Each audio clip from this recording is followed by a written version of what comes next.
Semoga Tuhan beserta kita, sekarang dan selama-lamanya. Inilah Injil Yesus Kristus menurut Lukas. Dimuliakanlah Tuhan. Sekali peristiwa, Yesus menyatakan perumpamaan ini kepada beberapa orang yang menganggap dirinya benar dan memandang rendah semua orang lain. Ada dua orang pergi ke bait Allah untuk berdoa. Yang satu adalah orang Farisi dan yang lain pemungut cukai.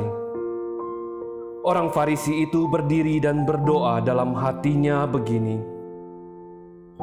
"Ya Allah, aku mengucap syukur kepadamu karena aku tidak sama seperti semua orang lain.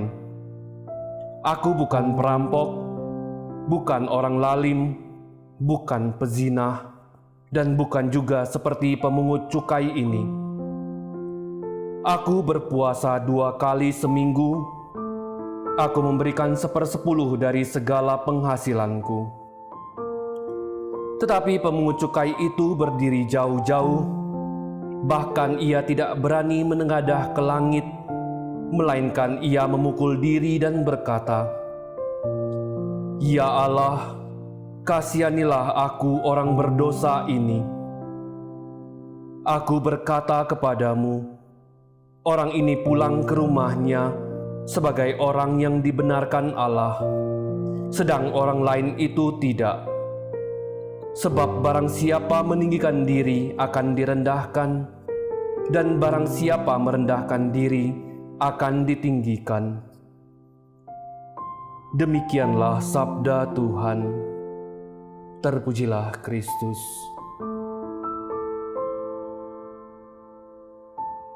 Bapak, Ibu, saudara-saudari yang terkasih dalam Tuhan kita Yesus Kristus, pada hari ini kita diajak untuk merenungkan dari Injil Lukas, bab 18 ayat 9 sampai dengan 14. Dalam permenungan hari ini kita diajak untuk masuk ke dalam diri kita sendiri, untuk mendalami, untuk menggali, dan untuk mengenali siapakah diri kita di hadapan Allah. Dalam hal ini, Yesus memberikan penggambaran yang sangat jelas kepada kita, di mana ada seorang Farisi dan juga ada seorang pemungut cukai. Di sana sangat kontras penggambaran, di mana seorang Farisi ini menampakkan kepongahan, kesombongan, dan keangkuhannya. Dan dia mengatakan sebagaimana di sana, "Ya Allah, aku mengucap syukur kepadamu karena aku tidak sama seperti semua orang lain. Aku bukan perampok, bukan orang lalim, bukan pezina, dan bukan juga seperti pemungut cukai ini."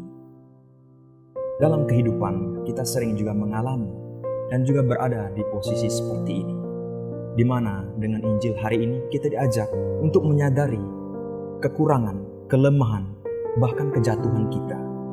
Tapi kita harus bangkit dan menyadari itu dalam kehidupan kita sebagai orang beriman, yang mana hal ini ditampakkan oleh seorang pemungut cukai yang dengan kerendahan hatinya berkata, "Ya Allah, kasihanilah aku orang berdosa ini." Dalam hal ini, seorang pemungut cukai menyadari kesalahan dan kedosaannya di hadapan Bapa. Dan dengan demikian, sebagaimana ditegaskan oleh Yesus sendiri, "Aku berkata kepadamu, orang ini pulang ke rumahnya sebagai orang yang dibenarkan Allah, sedang orang lain itu tidak." Dalam hal ini, kita mendengarkan bahwa perbuatan baik dan salah ada di hadapan kita. Pilihan untuk memilih yang baik dan buruk ada di hadapan kita. Bagaimana kita menanggapi dalam kacamata iman kita? Semoga kita memiliki kesadaran yang mendalam siapakah diri kita di hadapan Allah dan siapakah sesama kita yang berada dalam kehidupan sehari-hari. Dengan demikian, kita dapat semakin tumbuh dalam iman, berakar dalam cinta kasih, dan bermuara dalam pengharapan. Semoga Tuhan memberkati kita. Kemuliaan kepada Bapa dan Putra dan Roh Kudus, seperti pada permulaan, sekarang, selalu, dan sepanjang segala abad. Amin.